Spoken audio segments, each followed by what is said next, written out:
I'm joined today by Viggy Parr Hampton, author of the eerie and unforgettable horror novel, The Rotting Room. This book has readers haunted in the best way. It's a visceral descent into religion, regret, and decay, would you say? I would agree with that. Okay. Viggy's previous works include Much Too Vulgar, A Cold Night for Alligators, and more. Viggy, welcome, and thank you for being here. Thank you so much for having me. I'm so excited. Of course, I am too. So let's start with The Rotting Room. For those just discovering you, can you give me an elevator pitch for it? Sure. So The Rotting Room is a Gothic historical novel about a young nun named Sister Raffaella who joins this new abbey to try to escape kind of a traumatic past. But she quickly comes to realize that her new sisters have some very sinister secrets and some disturbing burial practices. So she has to race to uncover if this abbey is full of miracles or full of evil. Yeah, that pretty much covers my experience with it. Those sisters. They'll get you every time. Oh, they will. Gotta watch out for them. What first drew you to horror? Have you always been into it, or is this a recent development? You know, I can't remember a time when I wasn't into horror. I've loved it since I was a little kid. I don't know if you ever saw Tales from the Crypt, but Oh, yeah. yes, I loved The Crypt Keeper when I was a kid. I was like 4 years old, and I would get so angry if I fell asleep before it came on. So, I mean, Pennywise was my favorite. I loved the original It. It's my favorite childhood movie. So I knew from early on that I kind of tended towards the dark side, and that was fine. A woman after my own heart. Now, were there any specific media influences, books, movies, etc., for this story?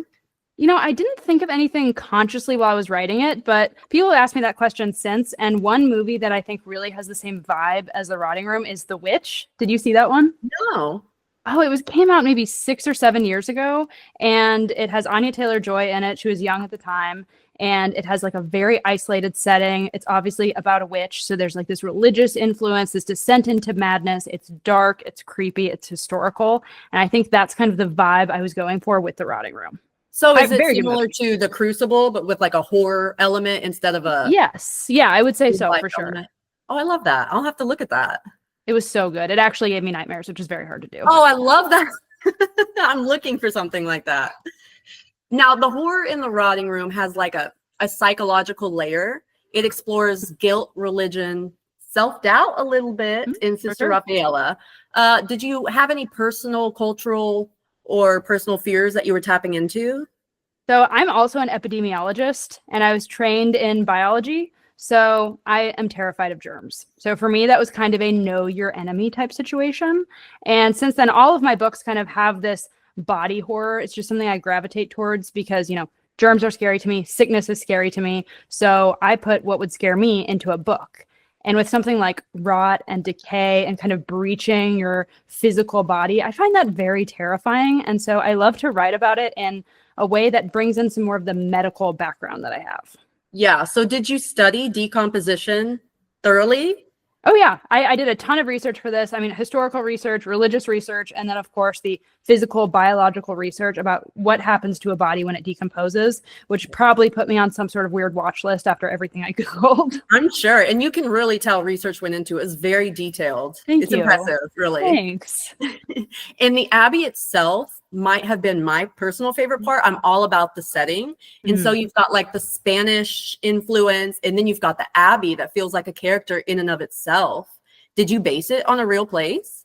So The Rotting Room itself is actually a historical thing, which is very exciting. That's how I kind of got the idea for this book. I found an article about the Poor Clares of Ischia, Italy. They were in the 17th century, and they had this room that is very much as I describe, a stone room that's kind of ringed with these, they look like chairs with holes in the middle. And what they would do is they would put the dead bodies there, let them drain, and then keep the bones for their ossuary. And it was called a putridarium, which is very hard to say. And I thought, this is so gruesome and horrifying. So this would be a great, thing for a story. So I kind of took that concept and developed the whole story around that. So the Abbey itself is fictional, but the concept is very real. Oh, I love that. And also don't love that. Right? Yeah. There's a little bit of both. Kind of disturbing, but most things in history are. It's true. There's so much creepy hidden history. Oh, yeah. Can you share what you're working on next? Absolutely. Anything you can tell us at all? So speaking of kind of terrifying hidden history, my next book will be about a patient who has had a transorbital lobotomy, which is a horrifying chapter in kind of neurosurgery and psychosurgery. And with my kind of medical epidemiological background, I'm really enjoying writing a story where I can pull a lot of that kind of medical knowledge. And I would describe it kind of as a grief horror medical family drama. It's very different from me. It's very different for me. It's got psychological horror, and I'm probably about a week away from finishing a first draft. No. So when Very can we be excited. on the lookout for it? I'm hoping no 2026. later than like February of 2026, possibly sooner. We'll see.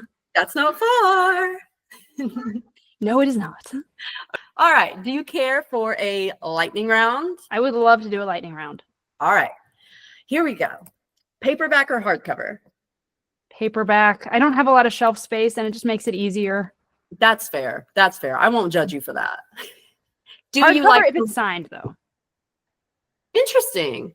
I hadn't thought of it that way, but it is important to have Mhm. hardcovers be the ones that are signed. Very durable, you know? Yeah, true, true. Do you write in silence or with background music? I like background ASMR, which I didn't realize was weird until somebody else was like, I've literally never heard that before. But you know what ASMR is, right? Yeah. It's like, you know, the tapping and like crinkling. It just helps me focus. And I've listened to that for pretty much every book. Although for Rotting Room, I was listening to Gregorian monk chanting. As you should. As you should. Fitting. Gets you in the mood, right? Well, it's interesting. I wonder if I should. Do you do that while you read as well? I have done it while I read, but most of the time I'm like elsewhere while I'm reading. I'm just like grabbing a few minutes. But I find I can focus very well with it. Okay, I'm going to try it today. I'll let you know how it goes. Yeah, it's really fun, actually. What's your favorite horror trope? I don't know if I have a favorite trope. I like things that are unpredictable. I think if I can kind of guess where things are going, like I can still totally love the book, but I want something that I think it's going one way and it absolutely goes the other way, and something that I could never predict. So I don't know if that really answers your question, but I can't think of a trope where I'm like, yes. And let me say, I feel like the ending of The Rotting Room did that for me. Yes. I was not expecting that ending. I thought it was going to go one way, and then it went the opposite way. And I'm not mad at it. It was an appropriate ending. Thank you. I was surprised too as I was writing it because I do not really outline. So I was just like, well, this is how it's going to go. No spoilers, but this is where we're going. It's happening. Oh yeah. Oh yeah. Can you name a book that wrecked you? Oh, okay. I read In the Tall Trees by Angel Van Atta, which she's an indie horror author, and that book made me cry. It was. Let me make a note of that real quick, because if one of your triggers is like kids and stuff, which has become mine since I've had children, that was part of the reason it was just so hard for me to read, but it was so beautiful at the same time that absolutely wrecked me. In the Tall Trees is what you said? In the Tall Trees. Okay. And finally, for the lightning round, 3 words that describe The Rotting Room. Ooh. Let's see. Gothic, disgusting, and atmospheric. Very atmospheric. Well, thank you so much, Viggy, for joining me and for writing the Rotting Room, which will be living in my head rent-free for the foreseeable future. Hey. As well as Sister Rafaela. Where can folks find you online, and where's the best place to buy the book? So you can find me on Instagram and TikTok at Viggy Parr Hampton. I also have a Facebook page, and I have an X account, although I'm not really very active there. And then my website, viggyhampton.com. And you can find my books anywhere books are sold. Perfect. Thank you so much. Thank you.